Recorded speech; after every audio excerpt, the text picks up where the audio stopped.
Halo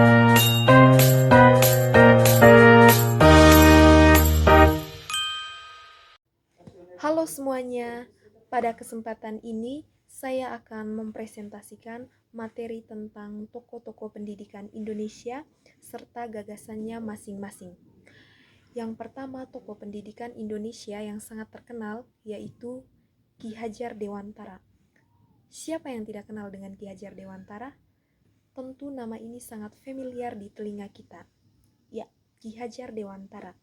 Ki Hajar Dewantara adalah tokoh pendidikan Indonesia yang lahir di Yogyakarta pada tanggal 2 Mei tahun 1889 dengan nama asli Raden Mas Swewardi Swejaningrat. Ia dikenal sebagai Bapak Pendidikan Nasional dan pendiri perguruan Taman Siswa pada tahun 1922. Ada 3 gagasan Ki Hajar Dewantara. Yang pertama, pendidikan harus memerdekakan manusia. Menurut Ki Hajar Dewantara, tujuan pendidikan adalah membentuk manusia yang merdeka, yaitu mampu berpikir, bertindak, dan mengatur hidupnya sendiri secara bertanggung jawab. Yang kedua, pendidikan berorientasi pada kebudayaan nasional. Ki Hajar Dewantara berpendapat bahwa pendidikan harus berakar pada nilai-nilai budaya bangsa itu sendiri. Yang ketiga, guru sebagai pembimbing dalam perkembangan anak. Dalam proses pendidikan, guru berperan sebagai pembimbing dan teladan bagi siswa. Guru tidak hanya memberikan pengetahuan, tetapi juga membantu mengarahkan perkembangan karakter dan potensi anak. Yang kedua ada Ahmad Dahlan. Ahmad Dahlan adalah seorang tokoh yang melakukan pembaharuan Islam dan pendidik dari Indonesia yang sangat berpengaruh dalam perkembangan pendidikan modern di Indonesia. Ia lahir di Yogyakarta pada tahun 1868 dengan nama asli Muhammad Darwis. Berikut gagasan Ahmad Dahlan tentang pendidikan. Yang pertama, pendidikan berbasis nilai dan keagamaan. Ahmad Dahlan berpendapat bahwa pendidikan harus berlandaskan nilai-nilai agama, khususnya ajaran Islam. Yang kedua, menggabungkan pendidikan agama dengan pengetahuan. Menurut Ahmad Dahlan, pendidikan tidak boleh memisahkan ilmu agama dan ilmu pengetahuan umum. Ia menginginkan adanya keseimbangan antara keduanya. Yang ketiga, pendidikan untuk kemajuan masyarakat. Ahmad Dahlan juga melihat pendidikan sebagai sarana untuk memajukan masyarakat. Pendidikan harus mampu melahirkan individu yang tidak hanya cerdas secara intelektual, tetapi juga peduli terhadap lingkungan sosialnya. Yang ketiga ada Buya Hamka. Gagasan Hamka mengenai pendidikan bersifat integral yang memadukan antara pemenuhan kebutuhan jasmani dan rohani guna membentuk manusia seutuhnya. Berikut gagasan Buya Hamka tentang pendidikan.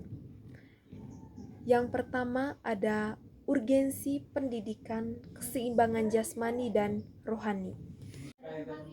Hamka memandang hakikat pendidikan dalam 2 bagian yang saling terkait, yaitu pendidikan jasmani yang bertujuan untuk pertumbuhan fisik serta penguatan jiwa dan akal agar manusia memiliki daya tahan dan kecerdasan intelektual. Sedangkan pendidikan rohani berfokus pada penyempurnaan fitrah manusia melalui ilmu pengetahuan dan pengalaman yang berlandaskan agama. Yang keempat ada Muhammad Syafi'i. Muhammad Syafi'i lahir pada tanggal 31 Oktober tahun 1893. Ia adalah seorang tokoh pejuang pergerakan dan pendidikan Indonesia. Ia merupakan pendiri INS, Kyutanam, sebuah lembaga pendidikan menengah swasta yang bercorak khusus di Kyutanam. Gagasan Muhammad Syafi'i tentang pendidikan yaitu sebagai berikut. 1. Pendidikan berbasis keterampilan atau sekolah kerja. Yang kedua, menumbuhkan kemandirian siswa. Yang ketiga, membangun bangsa yang merdeka. Yang kelima, tokoh pendidikan Indonesia yang sangat terkenal, tidak jauh berbeda dengan Ki Hajar Dewantara, yaitu Raden Ajeng Kartini. Raden Ajeng Kartini adalah salah satu pahlawan nasional Indonesia yang dikenal sebagai kunci utama untuk membuka cakrawala berpikir bangsa. Dengan melek huruf, masyarakat pribumi dapat memahami dunia luar, berpikir kritis, dan tidak mudah dibodohi oleh kebijakan kolonial yang menindas. Gagasan-gagasan Raden Ajeng Kartini mengenai pendidikan yaitu sebagai berikut. 1. Mendorong literasi masyarakat pribumi. Kartini memandang literasi, kemampuan membaca dan menulis sebagai kunci utama untuk membuka cakrawala berpikir bangsa. Dengan melek huruf, masyarakat pribumi dapat memahami dunia luar, berpikir kritis, dan tidak mudah dibodohi oleh kebijakan kolonial yang menindas. Yang kedua, pendidikan untuk perempuan. Kartini memperjuangkan hak pendidikan bagi perempuan dengan keyakinan bahwa perempuan adalah pendidik pertama bagi anak-anaknya. Yang ketiga, menyebarkan ilmu melalui buku dan terjemahan.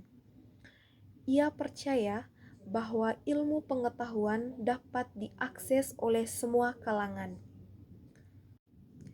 Untuk mengenang jasanya, setiap tanggal 21 April diperingati sebagai Hari Kartini di Indonesia.